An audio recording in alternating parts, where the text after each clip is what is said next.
Well, I finally found the AT South trailhead here in Hot Springs. Parking area anyway. Near the Laughing Heart Lodge off of 2570 and Serpentine Road.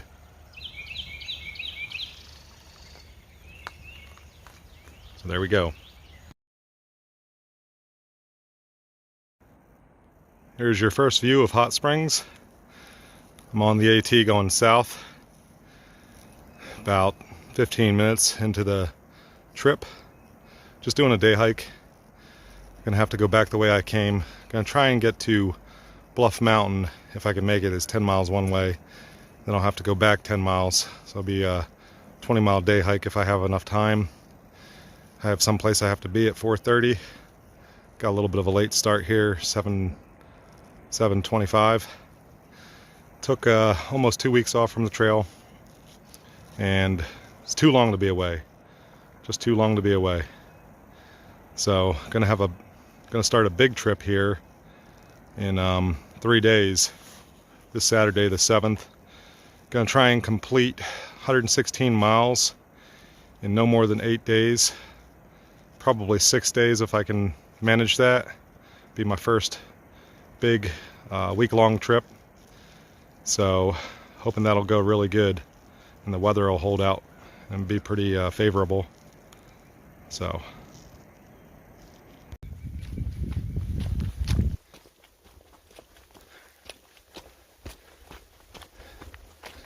just hiking along, going up a hill, breakneck speed, trying to make good time. Great cardio, straight up. Talk to you later. All right, so to give you a little bit of background information on why I came back to Hot Springs when I've been working my way north, and all these videos I posted on YouTube of my section hike on the Appalachian Trail.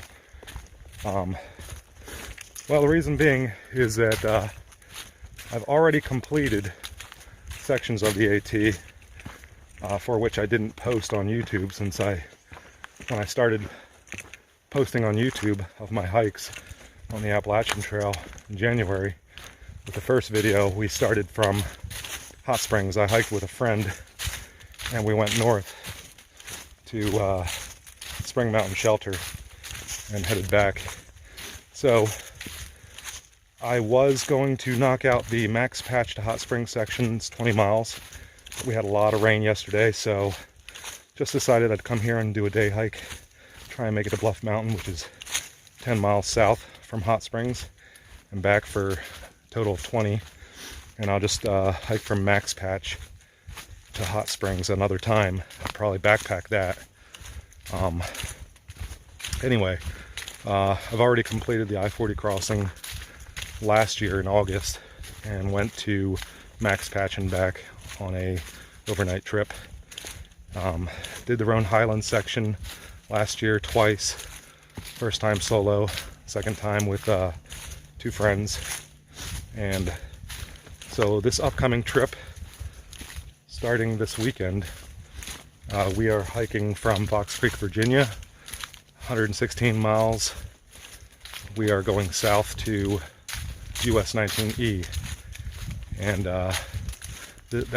that way I will have completed, the whole section from the I-40 crossing just north of the Great Smoky Mountains National Park to Fox Creek, Virginia.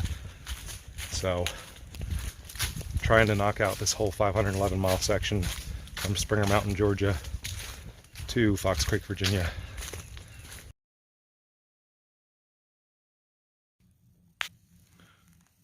That may be Bluff Mountain in the distance. It's about 4,600 feet elevation. We'll see if I have enough time to get there or not. I do have some place I have to be in a couple hours, so might have to wait. Well, I made it to Garenflo Gap, where I figure I'm going to turn around because it's almost 10 o'clock. I'll have to save Bluff Mountain for another time from max patch. Backpack that over a night.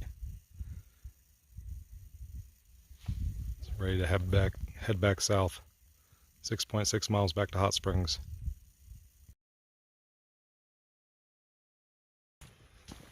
So I'm making pretty good progress here, heading back to the car in Hot Springs.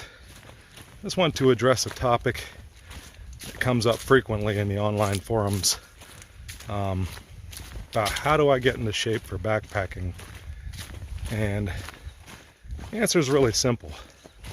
You can go to the gym, you can do all the Stairmasters, treadmills, ellipticals, all you want. Work your legs, leg press, squats, and all that's great. I used to do that myself.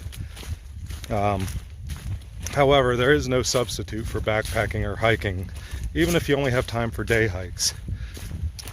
I'd say if you could do at least 10 miles a day, or I'm sorry, 10 miles a week, that would be great training for an upcoming long distance backpacking trip. The more you hike, the more successful you're going to be if you want to transition into multi-day backpacking. You know, put weight on your back, actually get out there and walk on the trail. Even if you don't live in the mountains, you could do trail running. I mean, I used to do that when I lived in Florida. It's flat everywhere you go. But trail running is a great workout, both cardio and leg training. It'll get you where you need to be as far as actually getting into backpacking. But I mean, I've been hiking ever since I was a kid. I started in the mountains of north central Pennsylvania, and I've lived in Florida, hiked there. Now I live here in western North Carolina, outside of Asheville, which is a hiker's mecca, as we have a lot of trails here. And been to California as well. Hiked in Yosemite National Park, so I'm no stranger to it. I'm just now getting into multiple day backpacking. And like I said earlier, this upcoming trip this weekend will be the longest time spent on trail. Planning on at least a week, maybe 8 days. Gonna try and get it done sooner. 116 miles. But I'm 43 now, and occasionally I'll get people that want to come with me. We're not all on the same fitness level, no matter what you do in life, and that's okay. But you have to understand, somebody that's been doing this their whole life, they ought to know a little something about how to get prepared. And you know, it's just something you gotta learn through actually doing it. Trial and error, as they say. Anyway, I just wanted to give my opinion on the subject, since it's a frequent topic people are curious about, and it's something that I feel like I have a little bit of knowledge about. I'm no expert, but like I said, I've been doing this my whole life, so I should know something by now. Talk to you later.